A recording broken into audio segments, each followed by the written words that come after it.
we had studied about evidences of evolution, that is morphological and anatomical.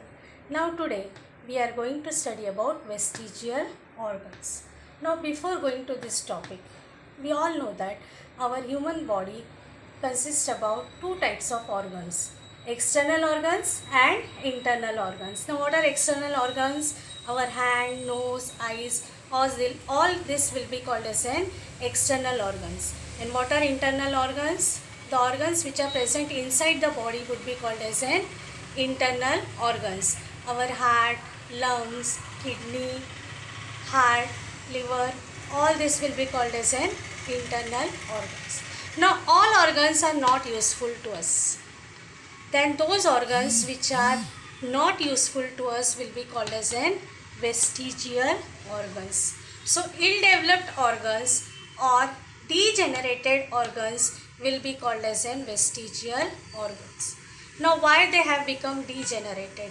Due to evolution, certain organs became non-functional in us, and that will be called as an vestigial organs. Let's begin with this topic. So the first vestigial organs which are present in our body is called as an appendix. Now actually, where this appendix is present, if you see this diagram, this is the large intestine and this is the small intestine.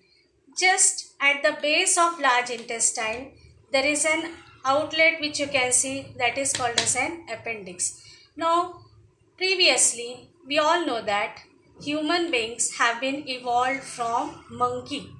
This appendix was useful in monkey because monkey used to eat raw materials, and raw materials possessed cellulose. So cellulose was digested by this appendix. But as human beings have been evolved from monkey, our eating habits has also changed. Now we do not use raw materials more. So there is no need to digest our cellulose. That is why this portion has become a vestigial in our body. Now the second example we are going to see, that is called as an tailbone, which is called as an coccyx. Now this is the vertebral column. At the base of vertebral column, there are four fused bones, which is called as an tailbone. From this four fused bone, there arises a tail. Now, as I have told you that we have been evolved from monkey. So that is why now tail doesn't exist in our body. So that is why this coccyx will be called as an vestigial organ. Similarly, if you see the third diagram, you can see here wisdom teeth. Now wisdom teeth is also now a vestigial organ in us. Why? Because previously our ancestors used to chew food or used to eat raw materials more. For chewing purpose we required wisdom teeth, but now it doesn't have any specific function today. So that is why this has become a vestigial organ. Similarly, the fourth diagram also you can see the ear muscles present in our external ear, that is called as an ear pinna. This doesn't have any specific function in our body. So that is why ear muscles today is now an vestigial organ.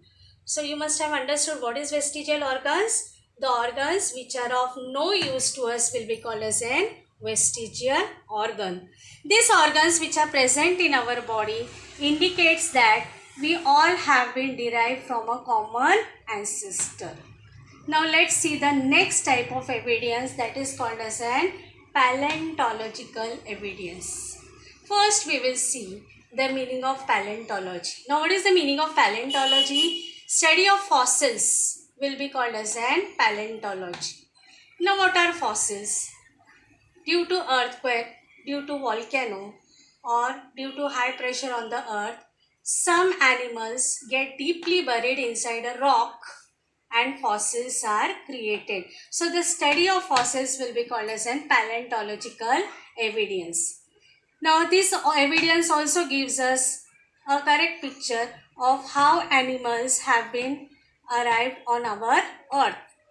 So this paleontological evidence will be divided, or paleontological study will be divided into three zones. First one will be called as a Cenozoic era, Mesozoic era and Paleozoic era. Now what is Paleozoic era? The era which is present in oceans or in water will be called as an Paleozoic era. So the first animal or first organism which arrived on our earth was amoeba. From amoeba, snail and starfish have arrived. Similarly, next fishes arrive. Next to that, frog and crocodiles, which are amphibians, can be seen on our earth. And next, that is Mesozoic area, you can say that reptiles, amphibia, that means dinosaurs, were arrived on the earth. And lastly, mammals or aves that lives on land as well as in sky or atmosphere will be called as a Cenozoic era. So this also gives us proof about the arrival of organisms on our earth, and this also indicates an evidence that we all belong to a common ancestor. Now the study of paleontology can be done. Study of paleontological is important in carbon dating method. What is meant by carbon dating method? When any plant or animal dies, then its age could be found out with the help of carbon dating method.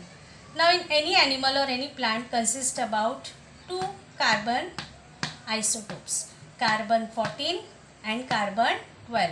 Carbon 14 is also known as a radioactive isotope, whereas carbon 12 is called as a non-radioactive isotope.